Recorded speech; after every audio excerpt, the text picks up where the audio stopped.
Hi, I'm Ben. Welcome to my book corner, and I am joined today by my good friend and author, Shawn D. Brink. If you want to introduce yourself, tell people a bit about your books before we start.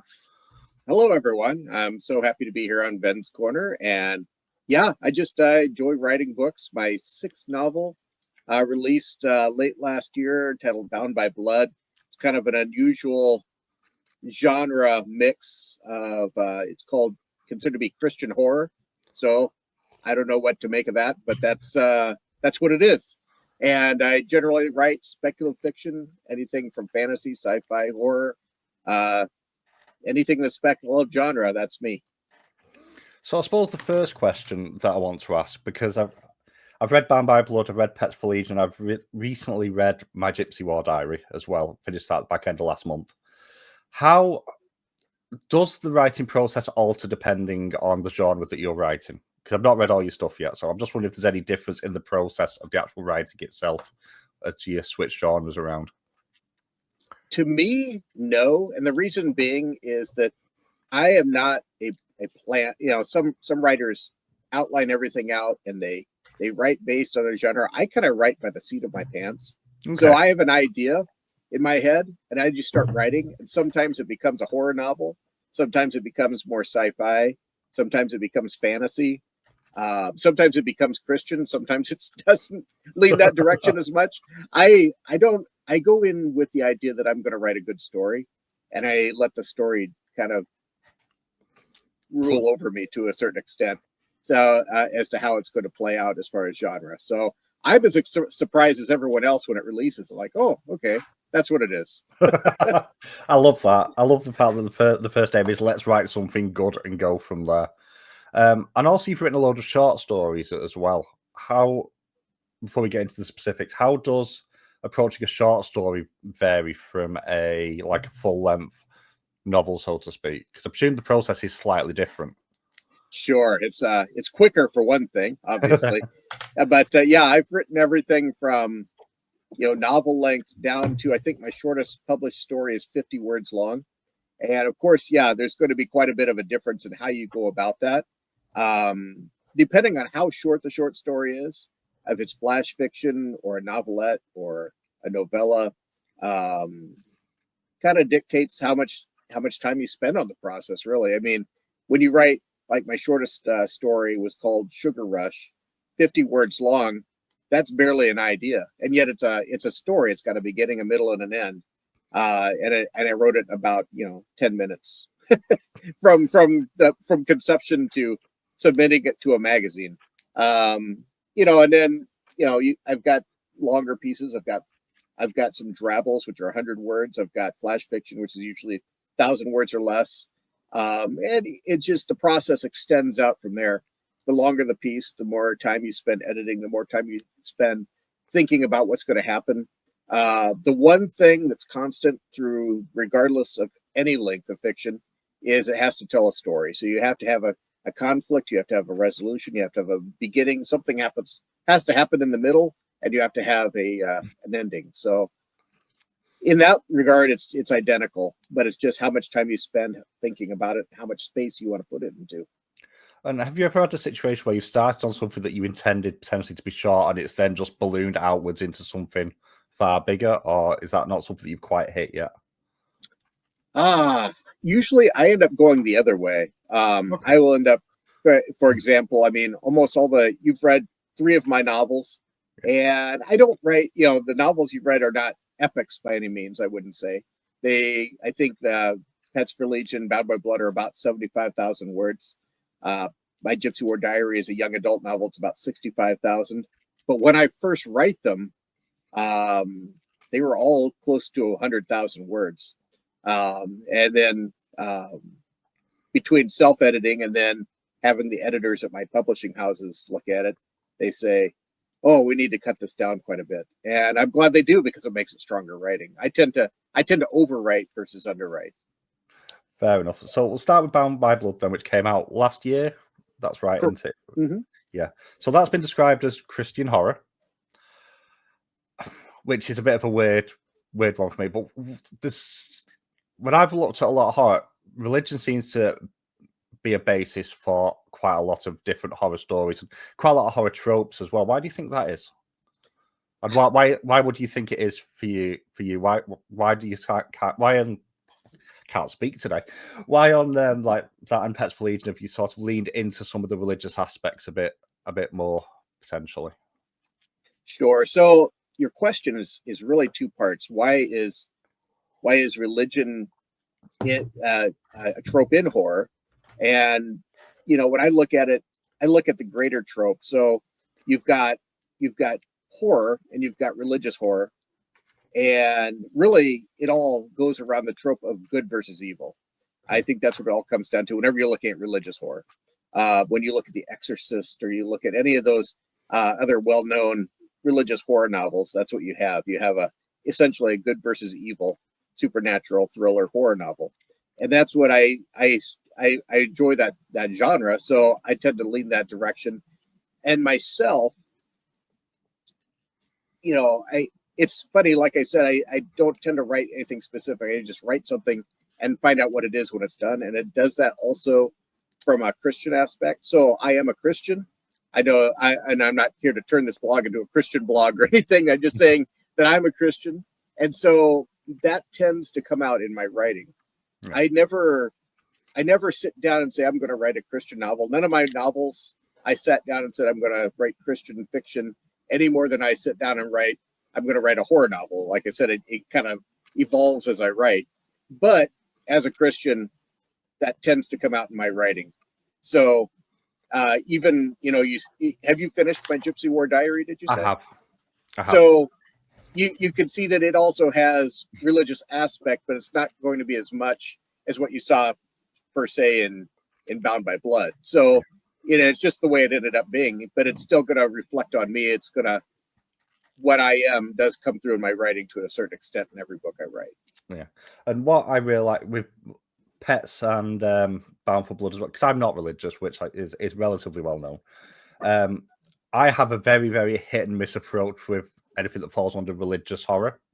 And these work really well to me because they didn't feel like they preached at me. Like quite often you get some that do a little bit, which is fine. That's not an issue in itself. How did you approach, because we'll start with Bound by Blood. You've got the sort of nature versus nurture going on with the two brothers.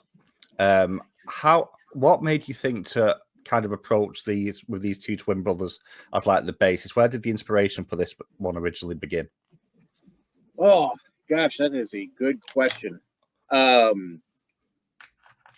I guess when I look at nature versus nurture, and like you said, that it's kind of a theme within that book, because you have two brothers and they go, I don't think I'm giving anything away in the book by saying they go absolute opposite directions. One of them becomes a born again Christian, the other one joins a satanic cult. And really just where that started for me when I started writing it with that idea of those brothers is just taking someone who's otherwise identical, because they're identical brothers, identical twins, but then putting them in a situation that's going to not only split them apart to opposite ends of a spectrum, but what type of a conflict is that going to arise between two brothers that obviously care for each other, they're brothers, and yet at the same time have not differing viewpoints, but absolutely opposite end of the spectrum viewpoints on what's going to save them. And so that's where that kind of came from. Is just when I look at a book a lot of times, what I think is going to make a good book is if they have a strong conflict. And I can't think of a stronger conflict than two brothers that care for each other and yet have polar opposite ideas of religion and God. Yeah, and I've really enjoyed like the highlight of that book for me was kind of those moments between those two, and also Cain as well, who was a member of the satanic cult. But you also have some very esoteric moments in there, almost like dream visions, so to speak, or things. How do you go about writing that sort of part of the story versus the normal, everyday, the more mundane part, so to speak? I always try to write to keep the flow going in the novel with ebbs and flows. So I I guess it's a hard question for me to answer because I've never been asked that before. As I'm trying to think, what I mean, really, what I do when I write is I try to write with a general increase in tension and general increase in conflict and general increase in to keep the reader interested. But you got to do that through ebbs and flows. If you just go through a novel length book that's just constant action, you're going to tire out the reader. They're going to feel exhausted. So you got to give them rests in between. And that's what I try to do with some of the dream sequences. That's what I try to do with some of the ebbs in the plot, so to speak, to give the reader time to catch a breath before the next exciting moment happens. And another thing as well, now I do get the two characters switched around. So Jason was the one who was in the cult, is that right? I've got that right. Right. Okay. Mm-hmm. I don't write notes, which is a terrible habit for me when I come back to talk about stuff. How do you go about, because of all the upbringing, all the stuff that have gone through, obviously family stuff as well, if you go further back, had a truly horrific childhood, but a lot of his actions almost seem irredeemable from very early on. But yet, as you work through the book, you still kind of feel a sense of not quite rooting for him, but you want him to sort of get over this and you want that redemption to come. How do you approach writing a character that is quite dislikable and very, very rough around the edges by design as well, but still manage to keep that spark, to keep that investment of we still want this person to be redeemed, so to speak? Oh, Jason was a challenging character to write because you're absolutely right. When I write him at the beginning of the book, it's written for the reader to go, oh, that's a horrible person. I can't believe he's doing that. He's doing these acts against other people. He's, and without going into details, in case you haven't read the book, anyone that might be listening, but he does some horrible things at the beginning of the book, and he's pinned as the villain in the story early on. But then really I wrote it as an act of misdirection. So everyone's looking at this guy and going, oh, what a horrible person. And he's the villain. He's obviously the villain. But then as the story progresses, you realize he's not the ultimate villain in this story. He's more of almost a victim above the other people. And so it's a challenge. You got to pace yourself throughout the plot of the story as you're writing it to slowly get the reader to understand that maybe we should have some sympathy for Jason. And then, of course, by the end, you want him to succeed and overcome the obstacles that have been put in place in front of him by powers beyond his control, essentially. And another theme that sort of plays into, and to a slightly less extent, it plays into Pets Pleasing. It certainly plays into Gypsy War Diary a little bit as well, is that found family aspect for Seth in particular over the course of that. As a sort of a grounding moment for Seth as a character, how important was that, finding that acceptance to sort of flip the character from the direction he was originally going when he was initially in the cult at the beginning to where he ends up by the end of the story? Yeah, I mean, and being a Christian myself, that's kind of a story that and that story that Christians have. We're all lost, we're all broken, we're all captive to sin. But then when we find our true family, which in a Christian's case would be finding a relationship with Jesus Christ, then it becomes something new. You've got this whole new family that's with you that wasn't there before. In terms of sort of helping sort of ground Seth as a character and move his character direction away from what it was at the start, how important was like this community aspect that he discovered going into the church? And so I was going completely off a different route. You were talking about how Seth progressed. How important was the family aspect? I guess just very, very important.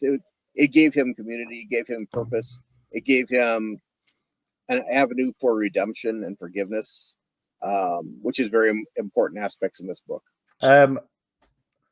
Obviously, I don't want to touch on the ending too much because spoilers, but at the very end, there is quite a visceral event that happens on one side of the tale. How did you decide to go with such a conclusive end as appears to one half of the story in terms of one of the two groups. Yeah, I'm trying to word it without spoiling. So with Bound by, you're referring to Bound by Blood, correct? Yeah. Okay. So with Bound by Blood, again, I kind of write from the seat of my pants, but at a certain point in writing this, it just felt right to me to tie up all the loose ends. And that was one of the loose ends, was to not have I needed something conclusive to happen to the kinship, which is the kind of the bad element in this story, the cult. And so, and actually, you're always trying to improve yourself as a writer. And now that I've written it, I enjoyed the ending myself, but it almost was too clean, to be honest. And looking back on, I don't know if you've had that reaction, but I in retrospect, I probably would have left a few more loose ends, so everything's not tied up in such a pretty bow. Yeah. But it's what I wrote, and it's how I felt at the time. But it's kind of strange. You write a book and it releases out in the world, and then it's done. You can't really change it at this point. And then you think, oh, you know what? It might have been better if I'd done this, but it is what it is. All a learning process. Yes. Now, Bound by Blood is a very, very different tale to Pets for Legion, which was the first one you kindly gifted me. I absolutely love Pets for Legion. I love because to me it's like a chase story in many ways. But what made you go with because Legion is quite as a antagonistic force is quite well established within just media in general. It is quite a recognizable sort of adversary outside of biblical circles itself. What made you go with the idea of Legion to be kind of the driving force, the puppeteer, so to speak, behind the tale in that one? Well, that's how the story for me originated, was through the idea of Legion. So everything that I wrote in Pets for Legion expanded out from the idea of Legion. And of course, I do know that there's a lot of influence of Legion as an entity, as a malevolent force out in the world of different, avenues of media.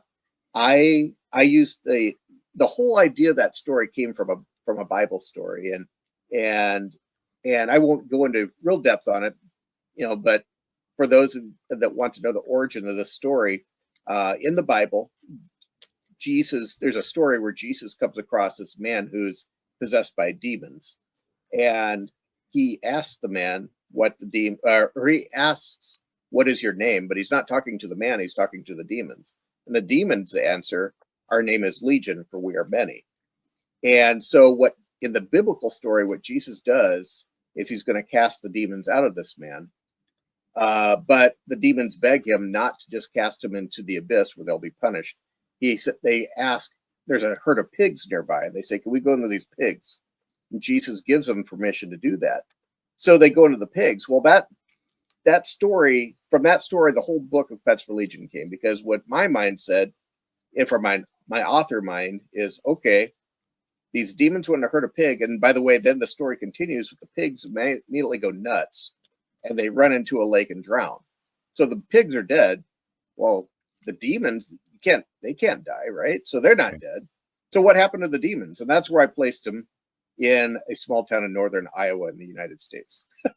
So and out of that, it came everything just exploded from there. So everything originated from that story about Legion in the Bible. Yeah.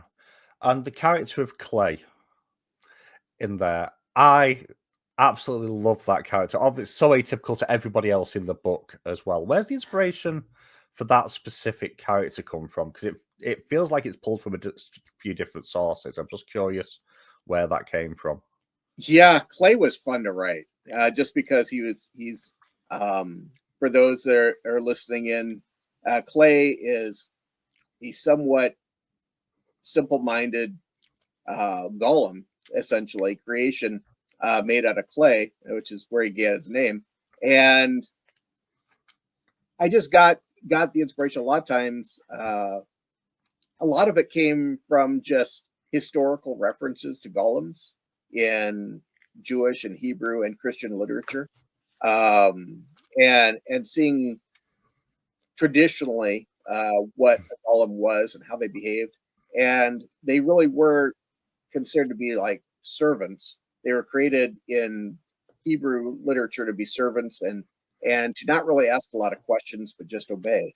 And so from that I thought, well, okay, if he's not going to, if his design is just to obey orders and to follow along, I would think, well, he's, kind of almost like Star Wars, where you have the clone troopers, and they're not Right. really created to ask questions. They're not really created to be super intelligent and go, wait, shouldn't we do this, or should we strategize that?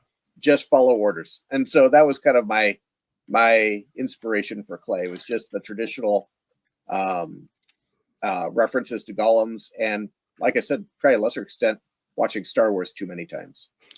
I don't think there's a way to watch Star Wars too many times. I agree. So I find that really interesting because everyone in pets is so well formed, but Clay, just in these, I can't tell if it's small, deliberate but moments of rebellion on Clay's part at times, or if it's just a side effect of the various things to do with the construction and control.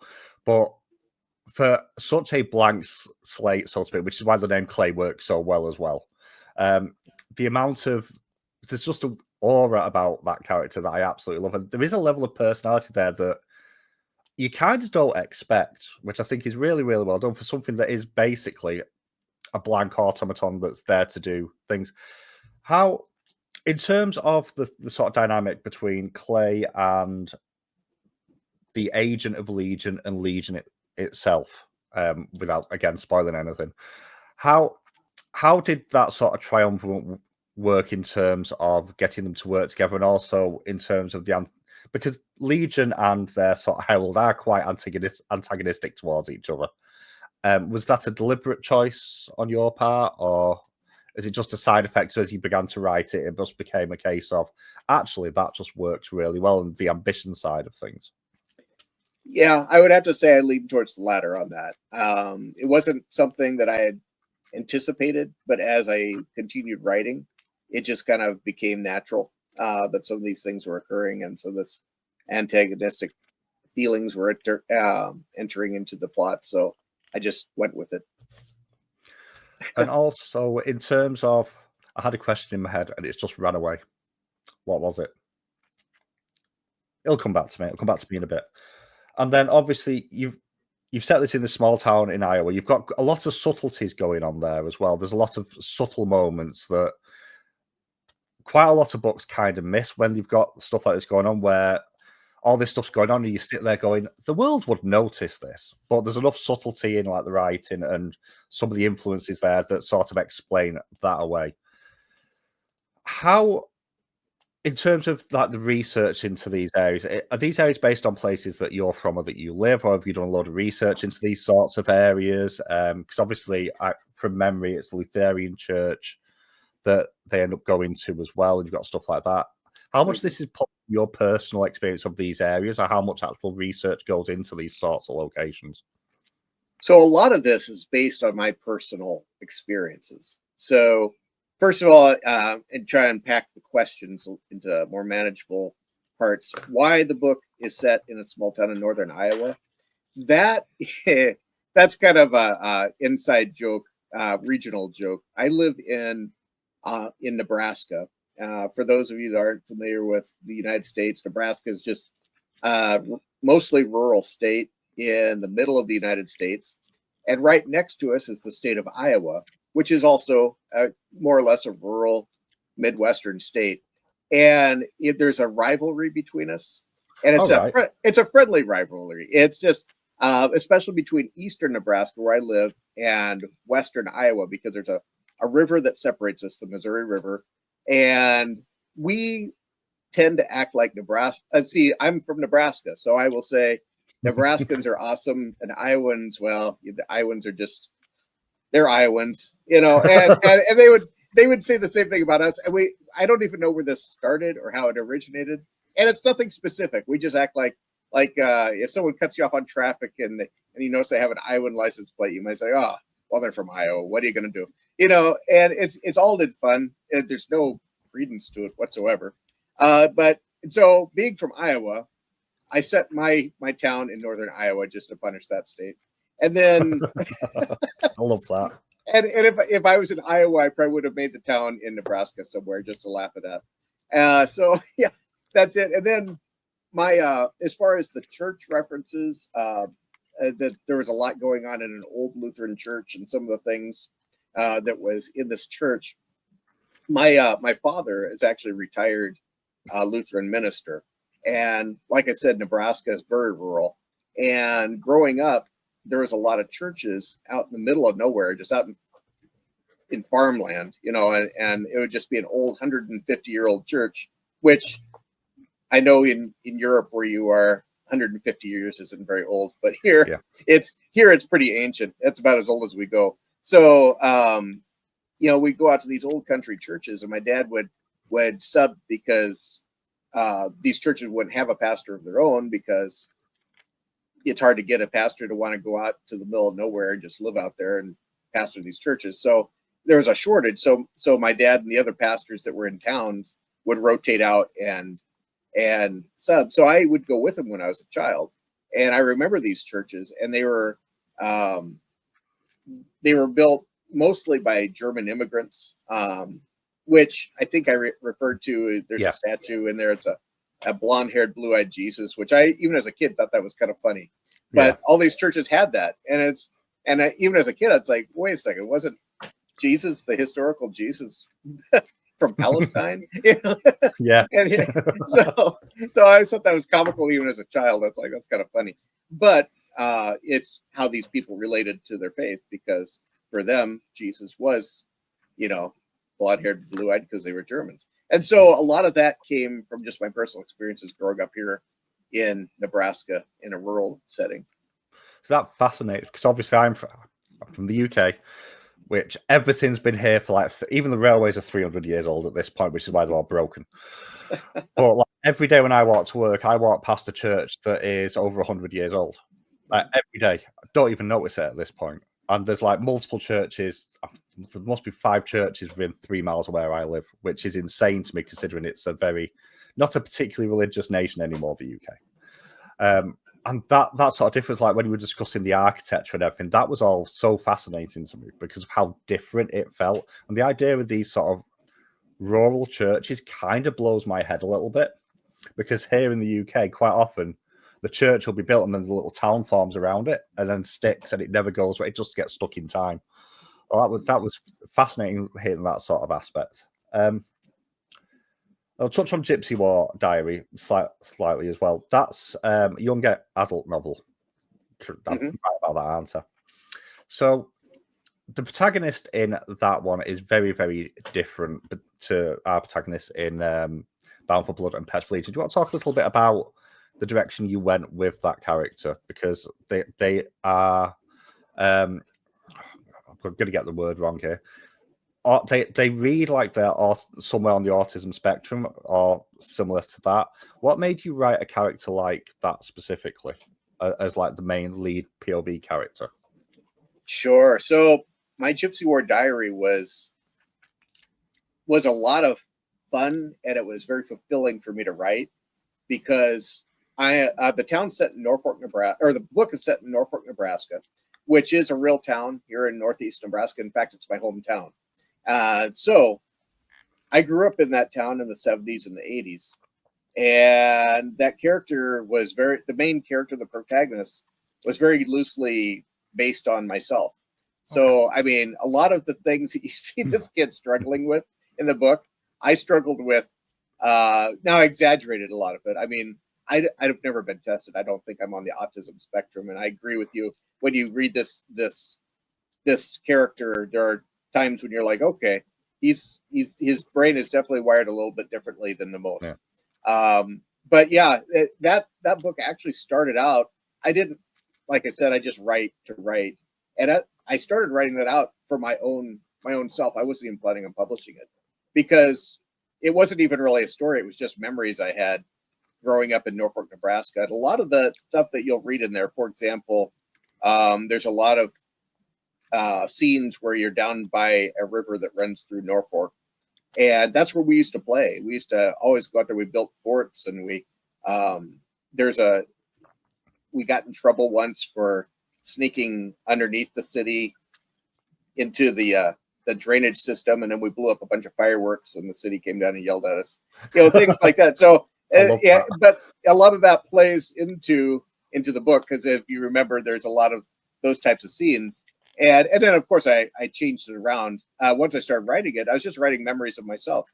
And then I thought, you know what? If I change this around, add a few different aspects, add a villain side, add something bad going on, and you've got yourself a story. So I added in those things and turned it into a novel. But it was really just, everything in there has some truth to it. The neighbor I had growing up, her name wasn't Mrs. Scholes, which is the name of the character, but that was based on a real person, and she was my next door neighbor, and I enjoyed going over and helping her in her garden. And for those of you who haven't read the book, you won't really understand a lot of this, but she was in her 90s when I lived there, and so my dad would say, go over there and help her, shovel her snow or mow her lawn for her. She's old.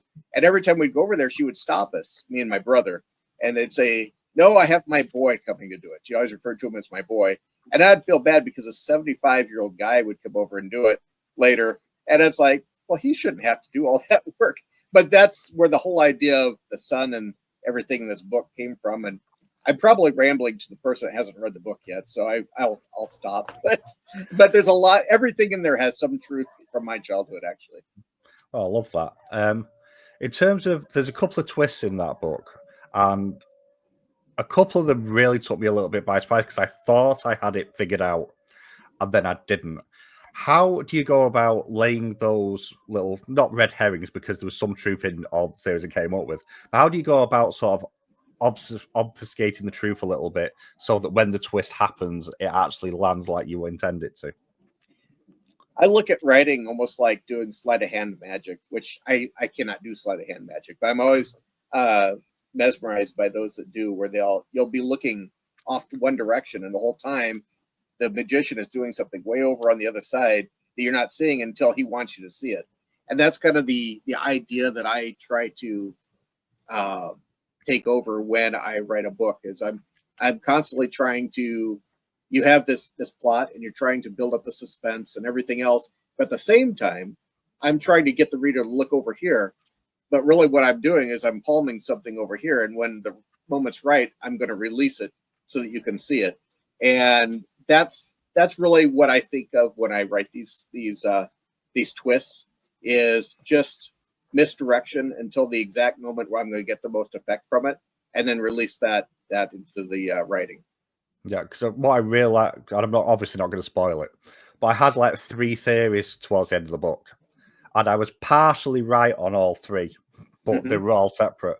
And I loved the fact that when it landed, it wasn't a case of, oh, I didn't see that coming. It's a case of all the clues were there, and I just misinterpreted them and I really, really enjoyed that. Can you tell me a little bit, because I've not read it yet, a little bit about the Space Between trilogy? Oh, yes. Okay. The Space Between trilogy, that was my first 3 books I ever got published. And it's an apocalyptic thriller series, really, is what it comes down to. And again, it's got a lot of Christian reference in it. So it's all based on, a lot of it's based on the book of Revelation from the Bible. And the Bible, the last book of the Bible, talks about the end of the world and how it's going to come about. And so it's, that trilogy really is just my interpretation, my fictional interpretation. I need to reiterate my fictional interpretation of how the book of Revelation plays out, if it really were to occur in this world that I built. So, and I do say fictional because I don't want anyone to think it's a book of prophecy or anything like that. We all know how those books work out. Exactly. Yeah. No, I wrote it for entertainment, just like all my writing, really, all my fiction, whether it's Christian or secular, I write for entertainment as my first goal. So Hope you're entertained by it if you decide to read them. I love a dystopia as a rule of thumb. I absolutely do. So that might be something for my next month, because I'm doing a horror month this month. That might be something that once I've got through this ridiculous TBR that I've got right now, that might be the next lot that I pick up. Just too many books. You'll have to, at whatever point you get to it, and I'm not trying to, I don't want you to push me to the top of your TBR or anything, but when you do get to it, I would love to know your thoughts on it, because those were my first 3 books. And it's not that I've gotten better per se, but they're written a little differently. And it's because I've evolved as a writer. So I'd love your input on it. Yeah, I know I spoke to a historical fiction author a while ago called Margaret Pennard. Lovely lady. And I read her first book, and then I read her last book after each other. And it was fascinating seeing kind of the growth and the different approach between the 2 stories. So I'll definitely have a chat with you once I get around to them. At the moment, you're working on, is it The Tunnel Rat? Is that right? Yes, The Tunnel Rat. Yes. So what can you tell us about that at the moment, and where you're up to with that one? So I'm getting towards the end of my first draft. So usually when I get to that point, it means it's going to get to my publisher probably in another 6 months or so. And then usually the process for publication takes longer than you would think, but probably about a year after that. So we're looking at about a year and a half out. But what I can tell you about it so far, just like all my books, I go in writing with a blank slate and see where it takes me. Right now, it would be a horror novel, but with more of a science fiction bent to it. Oh, okay. It's the whole, I can tell you the whole premise, the whole idea that started it all was, so the working title is The Tunnel Rat. For those of you that may not be familiar, tunnel rats have a very specific purpose in military. Specifically, the tunnel rats I'm talking about in this book were from the Vietnam War during the 1960s and 70s, when America was fighting the North Vietnamese in Vietnam. And the North Vietnamese had a very intricate system of tunnels that they dug underneath the jungle. These were incredible. They had like hospitals in them. They had cafeterias. They had bunks for bedding soldiers. These are very intricate tunnel systems. So the U.S. military employed tunnel rats. They were usually smaller, slighter framed people, because they work better in the tunnels. And they would send them into the tunnels with the idea that they would infiltrate out the enemy so they could capture them. Well, it was a very dangerous job, you can imagine, because the enemy generally doesn't want to be rooted out of the tunnels. No. So, and you're just one guy going in there. You're usually given a pistol and a flashlight. That's pretty much what you have, because you can't go in there with a lot of ordnance. You won't be able to move around in these little tunnels. And so it was a very dangerous job for tunnel rats. But this particular tunnel rat that this book is written about, he goes down into the tunnels to infiltrate out North Vietnamese soldiers that are hiding there. But what he finds is there's deeper levels to the tunnel, and he finds something living there that's not North Vietnamese. And you can figure if you're writing a horror novel, what might be living in a tunnel under the jungles of North Vietnam. And I'll just let your imagination go from there. But that's kind of the idea. Oh, that sounds right up my alley. I look forward to that. Moving away from the actual books, because this is why I should actually write notes down properly. Right, there we go. That's what I'm after. Couple of general questions then. This is one that I always ask. It's something that I got asked quite early on in my community, and this is, do you have writer advice? What's the best/worst advice that you've ever received as a writer? What do you say? Okay, so I'll start with the best advice, which is the same advice I give other people that are writing that want to know my advice, is never stop, never quit, and no matter what, never stop. Because this business, if you decide to dive into it, it can be depressing, because, you know, like you'd mentioned, I write a lot of short stories and I write a lot of novels, and especially like my short stories, you submit them to magazines, they have a 90% rejection rate just because they're getting so many stories. And so you have a 90% chance of being rejected. And you've got to deal with that rejection every day.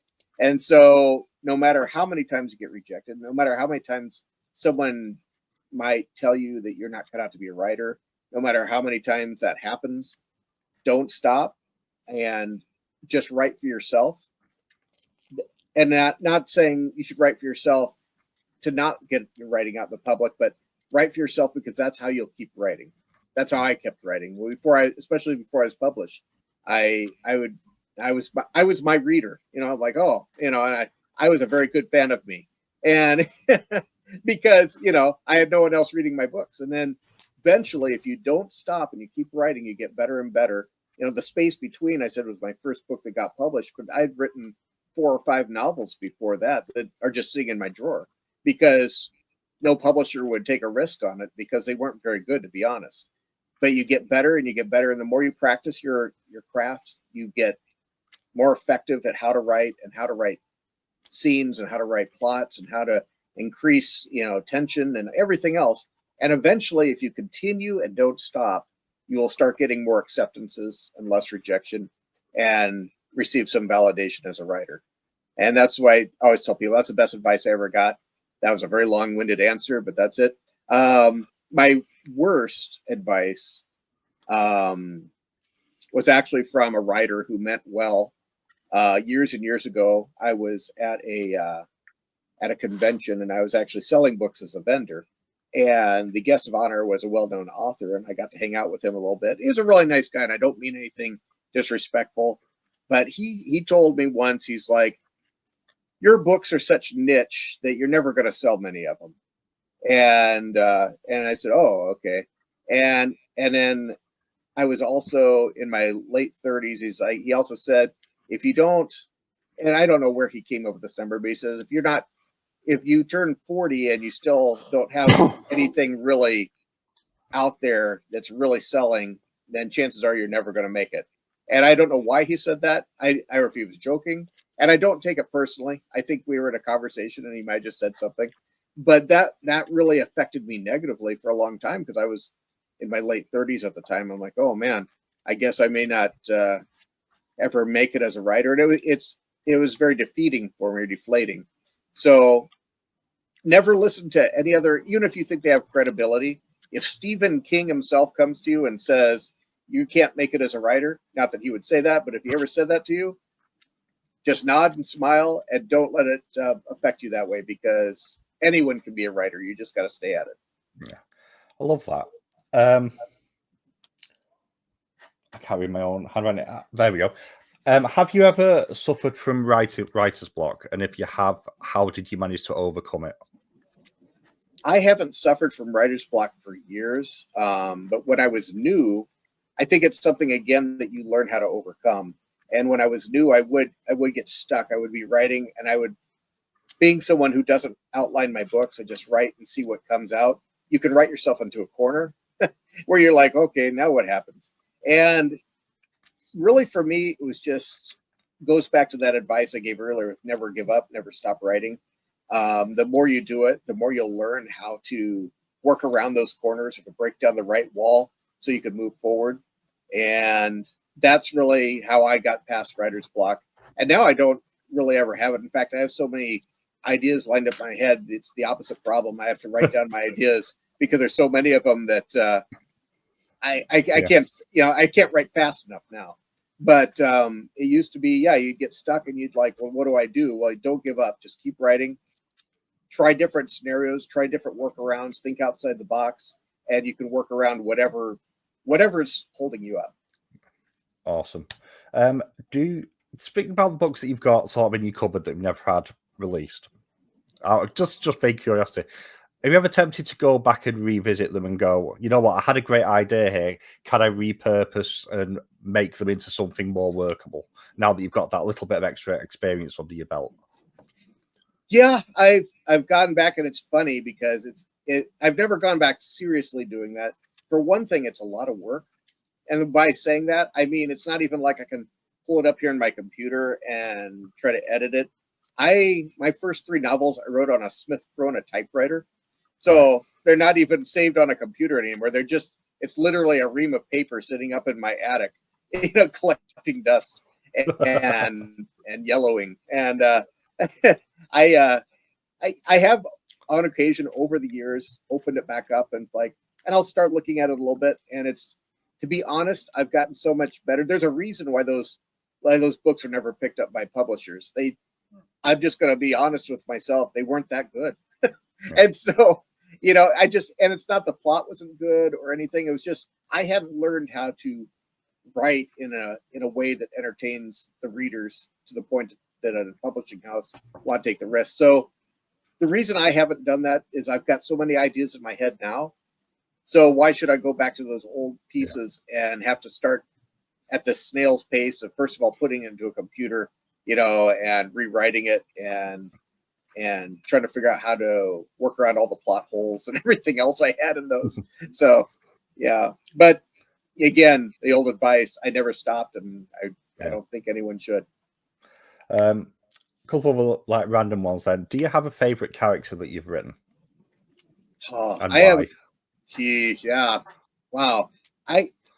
As far as when I write characters, the ones that I find the most fun, I don't know what this says about me, but are oftentimes the villains, because it's so fun to write villains, and so, writing Christian horror, I've written Satan as characters before, and I'm not saying that I enjoy thinking satanically, but it's kind of fun to get into how a villain would think, because I'm not a villain. I think of myself as a pretty okay guy. And so to jump, it's almost like an out of body experience to jump out and become this evil person, and then think like an evil person and behave like an evil person through my keyboard. That I find very enjoyable. That's a fascinating answer to me, because of a conversation I've had with somebody else today about something. Because I'm going to shout her out. She's called Jenny, a friend of mine, known her for years, and she hates the character of Loki from Marvel. I love the character of Loki from Marvel. She likes the heroes, not the villains. I prefer the villains. And we've had this going too for quite a while. It's like, and I actually said to it, I'm really curious why you like villains. It's like, I just do. There's just something more engaging about that flaw. That it's not always a flaw. It's sometimes just that different perspective that they can give. Yeah. And also, do you have a favorite scene that you've written in any of your books? One that stands out and you just go, you know what? Of all the things I've written, that's exactly what I wanted for this. One that came really easily to me and didn't need a lot of editing and just was exciting for me to write, because again, I wasn't sure exactly where it was going. But there's a scene in Bound by Blood where one of the characters gets lured away by an entity, I guess I should say, because I don't want to give it away who it was or who he thought it was. But and that person lures him away with the pretense that person's a friend, and then it turned out throughout the course that person was anything but. And writing that progression from and writing in the character's mind when they're first starting to realize that they may have been tricked or they may have been duped into something that could be very dangerous for them, that was a lot of fun to write. Love that. What do you read in your spare time when you have the time to read other stuff? Who's kind of your go-tos, or what's your go-to genre? Well, I'll have to say my go-to genre is speculative fiction. Anything speculative I enjoy. But I have been expanding out until about a year and a half ago. I was in a book club, and they generally kind of the book club, we tended to pick murder mysteries, which I enjoyed. But I joined that book club because I wanted to branch out. I think there's a lot of value in reading outside of your genre. And so I've been trying to maintain that. But my go-tos are still horror, science fiction, fantasy. I love Stephen King, Clive Barker. There's a number of authors in the Christian horror genre that I like. Frank Peretti, Ted Decker. There's a gentleman named James L. Rubart that writes some great Christian horror. So those are my go-tos, but I try to branch out from there and try to expand my horizons a little bit too. I love that. Are you reading anything at the moment? Pardon me? Are you reading anything at the moment? Yes. Right now I am reading, hold on one second. Yeah, no worries. I am reading this book right now. It's entitled Beneath the Tamarisk Tree. It's by an author named Rob Seabrook. I think he's a British author, actually. The name rings a bell, actually. Yeah, you may have talked with him before. And he wrote this, and it is Christian fiction. So just out there, I just started it yesterday, so I'm only 11 pages in. I'm a slow reader, but this is the book I'm reading right now. And then I'm also reading another book, which I don't have in front of me because it's on my e-reader. But it's another independent author. I always try to read an independent author along with some bigger names.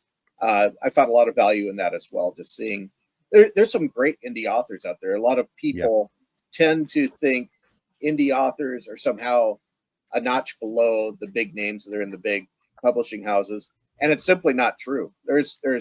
I've read some mediocre novels from big publishing houses, and I've read some great novels from indie authors, and vice versa.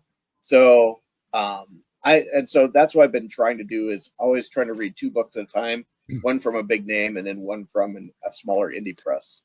I love that.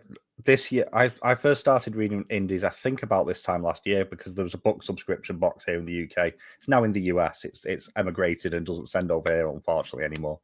And I discovered a few indie authors through that because they're all indie submissions. And this year, I think most of my books have been indies. And I know my 3 favorite books of the year are all, well, one of them's not even out yet, but they're all indie authors. And I kind of feel really bad in a way for indie authors because there's so much competition now with the internet and not how easy it is necessarily to get published, but there's so many books are released on it every day. And then you've got the AI stuff that's beginning to unfortunately sneak through, which has its place, just not in writing books. And it's a thankless task. From the ones I spoke to, it just feels so thankless at times, and it makes me so happy when people come and tell me about indie books that they've read. It really does make me happy. But yeah, it's definitely a labor of love for so many indie authors out there. It's so hard, like you said. It's not that indie authors write bad books. It's not the case at all, but it's easy for anyone to get published. So it opens up the door for some bad actors to get into there. And then you've got to rise above all the white noise and get your book noticed above all that. So it's a very difficult thing to do. Yeah, proper bear pit to get into at times. Yes. So if someone wants to buy your stuff or find out anything else about what you're writing, where can they find it? So my books are available pretty much wherever books are sold. If I'm not on the shelves, just ask the desk and they should be able to get them. Of course, I've got all the standard places you can go to look, Amazon, of course, and any other online retailer. The easiest way to find my book specifically, if you're just looking for me, is through my website, ShawnBrinkAuthor.wordpress.com. Or just do a Google search, Shawn Brink author, and I come up in the first 3 pages. And I have a tab on my website, one that says novels. And if you click on there, it'll have a list and links for purchasing my novels. Or there's another one that just says shorter stories. If you want to get a taste of what my writing's like, go to that page. It has all of the shorter stories that's ever been published in any anthologies, magazines, and some of those are available to read for free depending on the magazine. So if you want to get a taste of my writing before you commit to a book, I encourage you to do that. And the links to Shawn's website will be down below, along with Goodreads and Amazon links and all that good stuff. That will be in the description when this goes up. But I think that's everything. I think this shows how badly organized I've been today. Because nothing. I threw a loop into it with my chemo brain too, so it'll be entertaining if nothing else. Well, thank you so much for joining me. I really, really appreciate you taking the time out of your day to come on and chat with me. Thank you as well for the books you've sent me so far, and I will definitely be in touch once I get to the name's already gone out of my head. The trilogy. The Space Between. Yeah. Space Between. It's because I've recently read a book with a very similar title, and it's just getting switched in my brain. But thank you so much for joining me. Also, everyone at home, thank you so much for watching. Make sure you check out Shawns Links down below. And I think this is where we say goodbye. Well, thank you, Ben. It's been a pleasure, and I really appreciate it. I've been watching your channel, and you have some great content, so I'll continue doing that as well. Cheers. Thanks. See you later.